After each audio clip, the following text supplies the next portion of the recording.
Amada, esse mês de março me dediquei a fazer vídeos sobre mulheres da Bíblia Sagrada, considerando que março é o mês das mulheres. Hoje abordarei sobre Febe. Se você quiser assistir outros vídeos, basta acessar meu canal no YouTube, meu Facebook e meu Instagram. Romanos capítulo 16, versículo 1. Recomendo-vos a nossa irmã Febe, que serve a igreja que está em Cencreia. Amadas, falar de Febe é falar de uma mulher extraordinária. É como se aproximássemos de uma fonte e sedentos saciássemos a nossa sede e recobrasse o fôlego para continuar a nossa caminhada na vida cristã. Febe não é muito citada, afinal ela aparece apenas em Romanos capítulo 16, versículo 1. Paulo a cita com diversas qualidades e faz referência a ela como sendo serva, como sendo irmã, como sendo santa e como sendo protetora. Que mulher é essa? Extraordinária, essa é Febe. Febe, como o nome pode se ver, é uma grega convertida. Afinal, ela tem o próprio nome com origem grega. Febe quer dizer deusa da lua ou rainha da lua. Eu penso que os pais de Febe colocaram esse nome nela pensando que estariam fazendo uma grande homenagem à deusa da lua. Afinal, era comum os gregos adorarem diversos deuses.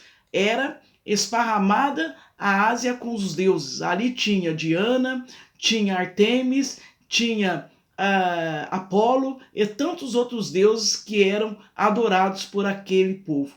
E coube aos pais de Febe ao escolher seu nome, talvez num paganismo exacerbado, no sentido de adorar a essa deusa, colocar esse nome na filha. Entretanto, Deus rompeu a história de Febe, salvando-a, libertando e trazendo ela para a presença de Cristo, sendo ela agora uma grande serva de Deus.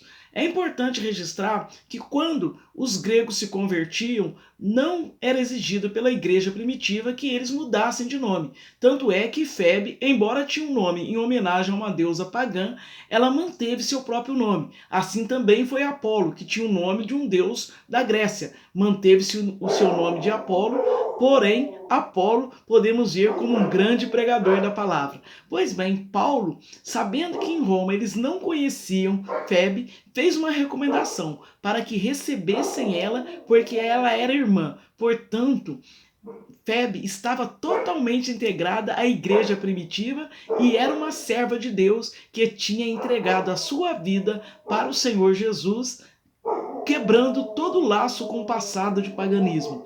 Depois Paulo fala de Febe ainda que ela era uma serva que servia ao Senhor. Há igrejas que dizem em denominações que Febe era uma diaconisa. Entretanto, não existe base bíblica para afirmar isso, pois o termo diaconai, que diz que é serviço que se refere a Febe no grego ou no aramaico, esse termo não é conjugado no feminino, somente no masculino. Logo, quando a Bíblia fala que Febe servia ao Senhor, não está dizendo que ela tinha o cargo de diácono, pois esta palavra não se conjuga na forma feminina. Então, jamais Febe pode ser enquadrada como diaconisa, conquanto respeitamos as posições das igrejas que consagram as mulheres à diaconisa. Mas não podemos esquecer que para ser diácono ou diaconisa tem que ter as qualidades que a Bíblia diz. Também nós podemos ver de forma bem clara que Paulo, ao falar de Febe, chama-a de santa, porque diz aos irmãos que é para receberem ela como recebendo a um santo, aos santos. Isso demonstra que Febe tinha uma vida separada, porque a santificação é qualidade de separação do pecado. Que coisa linda! Febe se separou do paganismo, se separou do pecado para servir ao Senhor com fidelidade. Nós também temos que ser santos. A Bíblia diz: sede santo em toda a vossa maneira de viver, sede santo porque o Senhor é santo. A Bíblia diz que o Senhor, para si ver ao Senhor, precisa ser santo, porque a Bíblia diz que sem santidade ninguém verá o Senhor. Nós podemos desfrutar do amor de Deus quando nós santificamos a nossa vida. Vemos que Febe era uma mulher santa. E você, amada, é santa? Tem se santificado? Sem santificação ninguém verá o Senhor. Também podemos ver nesta passagem que Paulo fala que Febe ela é uma mulher protetora. Isso tem a ver com a sua capacidade profissional, porque diz a história que Febe era uma mulher que tinha um cargo público que estava vinculado à proteção dos estrangeiros. E Paulo disse que ele tinha sido protegido e muitos outros. Vemos então que o ofício de Febe, sendo ela uma mulher abastada, como diz a história, ela usava a serviço de proteger outrens. E nós precisamos perceber que na nossa atividade secular nós temos que fazer dela um meio para abençoar vidas. Se somos médicas, que possamos cuidar com qualidade dos nossos pacientes. Se somos enfermeira, cuidar bem daquelas pessoas que estão sob a nossa responsabilidade. Se somos professora, nos dedicar aos alunos. Se somos doméstica, sermos uma boa doméstica nas casas que trabalhamos, cuidando das famílias que depositam confiança em nós.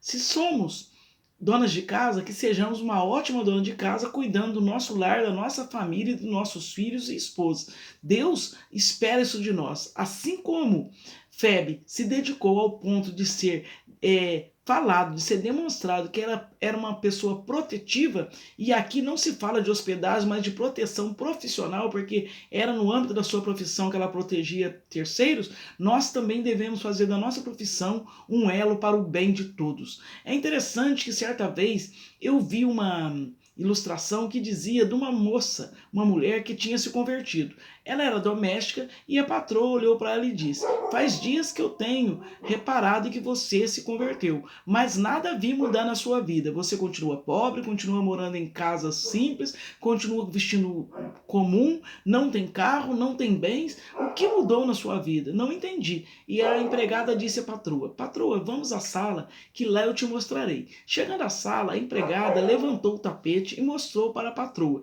E olhou e disse: patroa, olha debaixo desse tapete.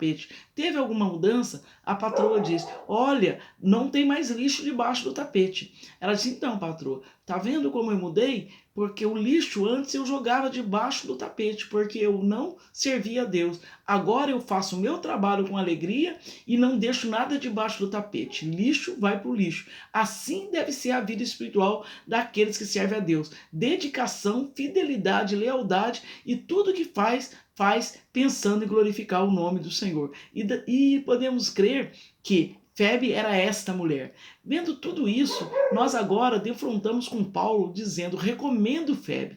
Por que recomendar uma pessoa? Nós só recomendamos uma pessoa que temos confiança. Vivemos época que as pessoas dizem: eu não ponho a mão no fogo por ninguém. Alguém diz: eu não coloco nem o dedo. Mas Paulo, ele de maneira exemplar e linda, ele coloca a mão no fogo por Febe e diz: eu recomendo a nossa irmã. Ele queria dizer: esta é uma serva de confiança, por tudo que ela vivia no reino de Deus, pelo a sua atuação como irmã, como serva, como protetora e como santa, Paulo podia recomendá-la. Que coisa linda, amadas, quando alguém olha para nós e pela nossa vida cristã pode nos recomendar. Vai ter um dia que você precisará ser recomendado. Portanto, busque exercitar virtudes que dignifiquem você como pessoa e exalte o nome do Senhor, porque eu e você sempre precisaremos ser recomendados por outrem. Também é interessante notarmos nessa passagem que Paulo, quando recomendou Febe, ele também determinou que ela levasse aquela epístola aos irmãos que estavam em Roma. Veja bem, irmãos, segundo a história, Febe estava de viagem para Roma. Ela era uma mulher ocupada, uma mulher influente na sociedade que ela vivia, e ela era crente, serva autêntica de Deus. E Paulo achou por bem que ela, naquela viagem, levasse a doutrina da palavra de Deus aos irmãos que estavam em Roma. Olha, amados, Roma era uma cidade perversa, e essa epístola, segundo sabemos pela teologia, é uma epístola de maior importância no Novo Testamento, pois ela fala francamente sobre o proceder crente, sobre a doutrina do pecado, sobre a doutrina da salvação, e ela foi a epístola que trouxe o rompimento com o paganismo da igreja quando Lutero fez a reforma. E Paulo, agora a gente vê na Bíblia, ele mandando com que Febe levasse essa epístola tão importante para os irmãos que estão em Roma. Irmãos, Muitas pessoas dizem Paulo era machista, mas quando eu vejo esse relato, eu só posso crer que Paulo jamais foi machista, porque se ele fosse machista, ele jamais entregaria uma epístola tão importante para uma mulher levar até Roma. Ora, veja, de Sencreia a Roma era mais de 1900 quilômetros. Não sabemos quantos dias Febe levou para chegar lá, mas sabemos que ela foi uma pessoa de confiança, uma pessoa santa, uma pessoa serva, uma pessoa protetora, e Paulo olhando para ela dizendo, essa irmã, ela merece e ela pode receber a minha confiança. Vou entregar para ela uma das cartas mais importantes do meu ministério para ela levar para a igreja em Roma. Paulo sempre disse, e ele disse na sua epístola, que em Deus não há macho nem fêmea, mas ambos são um em Cristo Jesus. Por isso eu entendo que ele prontamente entregou a epístola de Romanos na mão de uma mulher e disse, leva para nós, abençoa o reino de Deus, porque você é uma mulher de Deus, eu posso confiar que essa epístola vai chegar lá. Uma coisa muito forte para mim e para você, as pessoas confiar que se entregar algo na nossa mão, nós vamos fazer, nós vamos realizar. Minhas amadas, que vejamos em Febe todas essas características delas, linda, mulher irmã, mulher santa, mulher serva, mulher protetora, e apliquemos na nossa vida para que abençoemos o reino de Deus e sejamos abençoada e digna de ser chamada serva de Deus. Um grande abraço, Adriana Prado.